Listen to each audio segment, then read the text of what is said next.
Glicemia normal e hemoglobina glicada alterada. O que quer dizer isso? Seja muito bem-vindo, seja muito bem-vinda à Live D20, onde aos domingos a gente conversa sobre alimentação saudável, exercício físico e antidiabéticos orais e insulina no tratamento do diabetes. Meu nome é Roberto Doro, eu sou personal trainer para pessoas com diabetes e eu te ajudo a conviver melhor com diabetes. Eu sei bem quais são os nossos desafios, já que eu tenho diabetes tipo 1 há mais de 40 anos. Então, essa foi uma pergunta que foi feita, né, para mim essa semana, e eu achei interessante nessa live de 20 comentar. Né? A pessoa falou, olha, fiz o exame, estou lá com 99 de glicemia de jejum, mas a minha hemoglobina glicada deu lá 5,7. Isso aí eu estou com diabetes? Então vamos entender o seguinte. Dos diferentes tipos de diabetes que nós temos, o diabetes mellitus tipo 2 é o que é o mais prevalente na população. O que isso quer dizer? Que tem mais pessoas com diabetes tipo 2 do que qualquer outro tipo de diabetes. E o diabetes mellitus tipo 2, ele tem uma característica que dos diferentes tipos de diabetes, ele é o que mais demora a ser diagnosticado. Ele demora mais tempo para ser identificado. E por que que isso acontece? Porque como base, né, da alteração metabólica que o diabetes mellitus tipo 2 traz para o organismo da pessoa, é o que é chamado de resistência à ação da insulina. Então o que quer dizer isso? A insulina é um hormônio que a gente tem no nosso corpo, que ele é bastante popular, principalmente pela função que ele tem de sinalizar nos diferentes tecidos para tirar a glicose que está no sangue e ficar armazenada dentro dos tecidos. E isso faz com que esse mecanismo que a insulina impõe ao organismo faz com que a quantidade de glicose no sangue ela fique controlada. Existe um outro hormônio que também é produzido lá pelo pâncreas, que é chamado glucagon, que tem uma função contrária à insulina. Então, o glucagon circulando no sangue, quando ele se liga aos receptores no fígado, ele faz o fígado começar a liberar glicose para o sistema. Então, independente da gente comer ou não, o nosso corpo ele sempre vai controlar. Se tem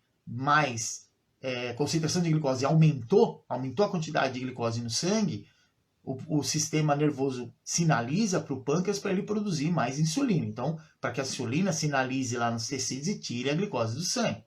Diminua a concentração de glicose. A concentração de glicose caiu muito. Se ela caiu, o sistema sinaliza para o pâncreas liberar o glucagon, e o glucagon vai fazer com que a quantidade de glicose que está no sangue, no fígado, né, seja degradada, vá para o sangue para justamente buscar essa situação de equilíbrio. Então, a insulina é bastante popular por isso, mas a insulina ela tem, esse hormônio ele tem outras funções que são extremamente importantes no nosso corpo, como, por exemplo, ajudar a remover os aminoácidos que estão no sangue, para irem para dentro dos tecidos, para poder, por exemplo, construir estruturas proteicas, né? A mais comum, que é mais fácil da gente lembrar aí dos nossos músculos mesmo, né? Então ele ajuda a construir músculo. Então a insulina ela tem uma função bastante importante em relação a isso. A insulina ela ajuda o fígado, por exemplo, a manter a reserva que ele tem lá de glicose. Né? Ele protege também o nosso corpo de ficar usando os aminoácidos lá do músculo para gerar energia. Então a insulina ela tem um monte de função importante. Só que o que acontece com o diabetes mellitus tipo 2? Quando a gente fala de resistência à ação da insulina, isso indica que a insulina circulando no nosso sangue, ela tem lá um padrão que é considerado um padrão de normalidade. Quando o sistema tem lá uma quantidade de insulina circulando e ela não consegue diminuir a quantidade de glicose no sangue, quer dizer, ela tem dificuldade em se ligar aos receptores, ou então ela se liga ao receptor, mas tem que ter uma série de reações bioquímicas ali para que essa glicose saia do sangue. Não é só a insulina sinalizar. Ela sinalizar é o primeiro passo. Depois tem que acontecer um monte de outras coisas no nosso corpo. Então, quando o corpo produz a insulina e a quantidade de glicose no sangue ela fica igual, ela não diminui, o sistema começa cada vez mais a produzir mais insulina. Então começa a ficar cada vez com concentrações maiores de insulina. E isso leva ao que é chamado de resistência à ação da insulina.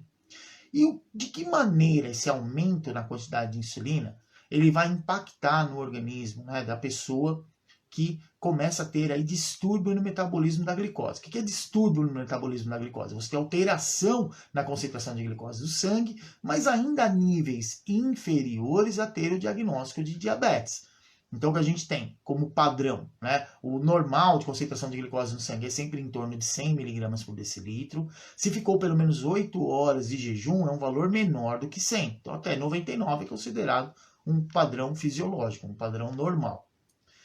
Se você se alimentar, nunca valores maiores do que 140 mg por decilitro. Então, é sempre valor menor do que 140 mg por decilitro. Esse é o padrão de normalidade da concentração de glicose no nosso sangue. Só que, e quando a gente tem uma situação semelhante a essa que eu comentei? A pessoa tem em jejum 99 e tem lá hemoglobina glicada em 5,7% de glicação. Então, o que isso indica no sistema? Que o corpo já está apresentando resistência à ação da insulina. Essa resistência à ação da insulina está aumentando, está impactando no metabolismo da glicose. Só que, normalmente, a gente tem duas alterações no organismo relacionadas ao metabolismo da glicose. Uma é chamada, né, de glicemia de jejum alterada e a outra tolerância à glicose diminuída. O que quer dizer cada uma dessas, né? Glicemia de jejum alterada é quando a pessoa fica 8 horas em jejum, faz lá a coleta de sangue, mede a glicemia e o valor está acima de 100 mg por decilitro. Mas ele está abaixo de 126, que é o valor de referência para diagnóstico do diabetes. Então, nessa situação, a pessoa tem aí a glicemia de jejum que está alterada, está acima do valor de normalidade, mas abaixo do padrão de diagnóstico de diabetes. A mesma coisa pode acontecer depois da alimentação, que é o que é chamado de tolerância à glicose diminuída. Então, toda vez que a gente se alimenta, vai chegar glicose no nosso sangue e, consequentemente, precisa de uma quantidade maior de insulina. Se a quantidade de insulina que o corpo está produzindo não é o suficiente para manter a glicemia menor do que 140 mg por decilitro, essa concentração ela vai ultrapassar 140. Isso, de primeiro momento, é mais difícil de ser diagnosticado. Porque a glicemia de jejum alterada é comum. As pessoas que têm, normalmente os médicos, né, pedem os exames de sangue, pedem lá a glicemia de jejum. Então, a todo momento, a pessoa, a cada período, ela está coletando a glicemia de jejum. Então, a glicemia de jejum alterada é mais fácil de ser diagnosticada do que a tolerância à glicose diminuída. Quer dizer, que é aquele momento que a pessoa consome glicose, consome lá alimento e carboidrato, aumenta a quantidade de glicose no sangue, aumenta a concentração de glicose no sangue e fica lá acima de 140. Então, hoje, nós temos, na verdade, né, hoje não faz algum tempo, a gente tem aí dois padrões para determinar esse tipo de alteração, que normalmente ela é pouco percebida, né? Porque você não vai ter nenhum distúrbio assim que vá quando ficar um pouco acima de 140 se sentir mal, começar a ter mais sede ou urinar mais, isso não vai acontecer, porque ainda na concentração de glicose no sangue ainda é um valor fisiológico. Então, como é que se consegue determinar essa diminuição na tolerância à glicose, né? Normalmente através de um exame que é chamado de teste de tolerância oral à glicose, que as pessoas muitas vezes conhecem, né? Tem um nome popularmente conhecido como curva glicêmica, que é a pessoa medir a glicemia em jejum, consumir lá uma solução com 75 gramas de carboidrato diluído em água, e depois vão ser feitas várias medidas, 30 minutos depois, 60 minutos, 1h30, 2 horas. Então, nesse momento, vai conseguir determinar se a glicemia ficou dentro do padrão de normalidade ou se ela saiu desses padrões de normalidade. Outro padrão que a gente tem hoje, que está sendo bastante utilizado, já que esse teste de tolerância oral à glicose ele é um teste bastante desconfortável para a pessoa fazer, porque fica em jejum durante pelo menos 8 horas, consome esse negócio que é super doce, então muitas pessoas ficam com o estômago embrulhado, ficam ali com náusea, é bem desconfortável. E uma maneira que a gente consegue também identificar essas alterações é medindo a quantidade de glicose que ficou presa na hemoglobina. Então, a hemoglobina é um glóbulo vermelho que a gente tem no nosso sangue, fica lá circulando no sangue, junto com a glicose, junto com aminoácidos, junto com gordura, junto com todos os outros componentes ali do nosso sangue. E essa hemoglobina, ela se liga facilmente à glicose. Então existe um padrão que é fisiológico. quando se faz esse exame de hemoglobina glicada, na primeira camada da hemoglobina se mede quanto se tem de glicação na hemoglobina, quer dizer, quanto de glicose tem ali na primeira camada. O padrão de normalidade é qualquer valor menor do que 5,7% de ligação da glicose na primeira camada da hemoglobina. Quando se tem alteração desse percentual, por exemplo, 5,7% ou acima de 5,7%, já mostra que essa pessoa, apesar de não ter diabetes, ela já está começando a apresentar distúrbio no metabolismo da glicose, certamente tem ligação com o aumento na resistência à ação da insulina, e que está fazendo com que depois que ela se alimente, em jejum ela tenha a glicemia dentro do normal, mas depois que ela se alimenta, o valor de concentração de glicose do sangue já está ultrapassando 140 mg por decilitro. Então, o que normalmente acontece ao longo do tempo? Hoje, comeu, aumenta a glicemia ficando um pouquinho acima de 140. Conforme o tempo vai passando, cada vez mais vai ficando mais distante de 140. Essa é a primeira alteração. A segunda alteração é ficar mais distante de 140 e ficar muito mais tempo distante de 140. De primeiro momento fica um pouco acima de 140, mas depois de meia hora, 40 minutos, volta de novo ao padrão de normalidade. E depois vai ficando 1 hora, 2, 3, 4 horas acima desse valor. Então, quando isso vai acontecendo, certamente está mostrando que o organismo ele está em uma situação que a quantidade de insulina que está sendo produzida quando a gente se alimenta, para esse organismo ela já está começando a aumentar, já está começando a ficar em concentrações superiores ao que é recomendado. E o que a gente faz em uma situação dessa? Porque existe uma maneira da gente mudar esse quadro, não é? Mudar essa concentração de glicose que está começando a ficar alterada aí no organismo. Hoje, o que a gente conhece que normalmente funciona melhor é o que a gente chama de mudança no estilo de vida. Então a pessoa vai precisar se exercitar um pouco mais e, junto com isso, controlar a alimentação. Não é deixar de consumir os alimentos que normalmente ela consome, mas começar a ficar mais atenta àqueles alimentos que contêm uma quantidade maior de carboidratos. Quando a gente come os alimentos, você olha lá na tabela nutricional, ele tem lá as calorias que tem a cada porção daquele alimento, quanto tem de carboidrato, quanto tem de proteína, quanto tem de gordura, se tem alguma vitamina ou mineral, tudo consta ali naquela tabela. Então a gente precisa começar a ficar um pouco mais atento àqueles alimentos que contêm uma quantidade maior de carboidratos em cada porção que a gente come. Tem alguns que são muito clássicos, né? As pessoas sempre falam, é arroz branco, eu não posso comer arroz branco. Comer você pode, só que entenda que cada colher de arroz branco, ela já tem 15 gramas de carboidrato. E para cada 15 gramas de carboidrato que a gente consome, a gente espera aí um aumento na concentração de glicose de 40 a 50 miligramas por decilitro. Então, quer dizer, arroz branco, eu sei que ele tem uma quantidade grande de glicose. Eu não posso comer? Comer até pode, mas não pode comer em grande quantidade. A mesma situação para outros alimentos, como por exemplo o pão francês. O pão francês, em torno de 50 gramas, ele tem mais ou menos 30 de carboidrato. Então, olha a proporção. O peso dele é 50 e desses 50 gramas, 30 é carboidrato. Quer dizer, claro, é um alimento que é feito com farinha. A gente sabe que a farinha ela vai ser convertida em glicose no nosso corpo. Então, existem alguns alimentos que são bastante clássicos. Mas e aqueles que a gente não conhece? Como é que a gente faz? É só você pegar seu telefone lá no Google e procurar carboidrato e coloca que alimento que você vai comer. Aí ele vai aparecer, aí você vai saber mais ou menos a porção que você está comendo, se tem uma grande quantidade ou uma quantidade menor de carboidrato. Se tem menos carboidrato, você pode comer mais. Se tem mais carboidrato, não deixe de comer, mas coma uma quantidade menor.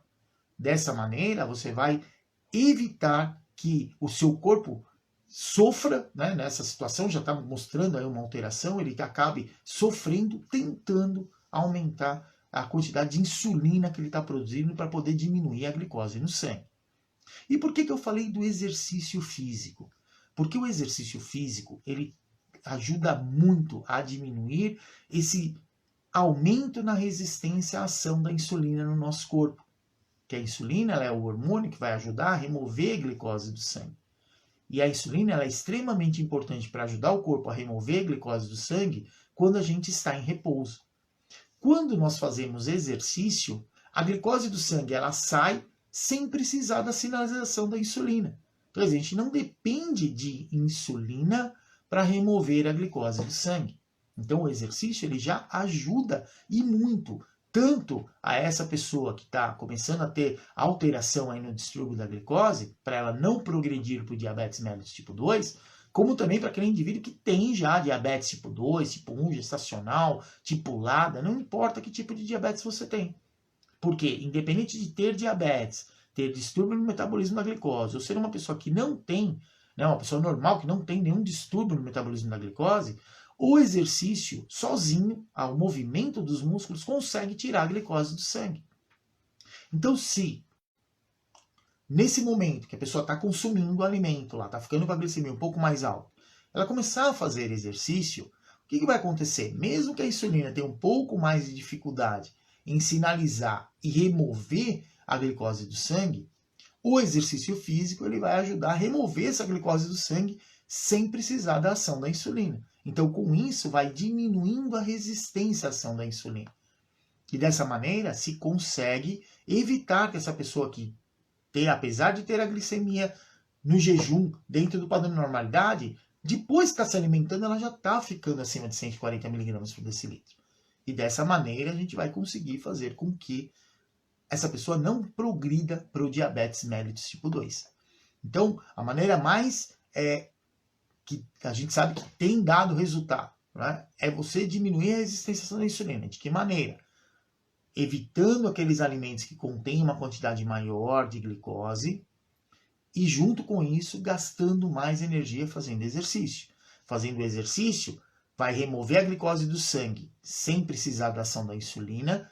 E depois que a gente faz exercício, o corpo ele vai tentar repor aquilo que foi gasto durante o exercício. Então, quer dizer, aquela glicose que foi gasta para o músculo poder se movimentar, a gordura que foi gasta para o músculo poder se movimentar, a quantidade de proteína também que precisa ser refeita para refazer a estrutura daqueles grupos musculares que estiverem envolvidos no movimento, elas vão acontecer depois do exercício. E o corpo está precisando desses nutrientes. Então, o que ele faz? Ele facilita a remoção da glicose do sangue, da gordura, para poder facilitar a produção, o rearmazenamento daquilo que foi gasto fazendo o exercício físico. Então, controlando a alimentação, não é deixando de comer alimentos, não é isso, mas controlando aqueles alimentos que a gente sabe que tem uma quantidade maior de glicose.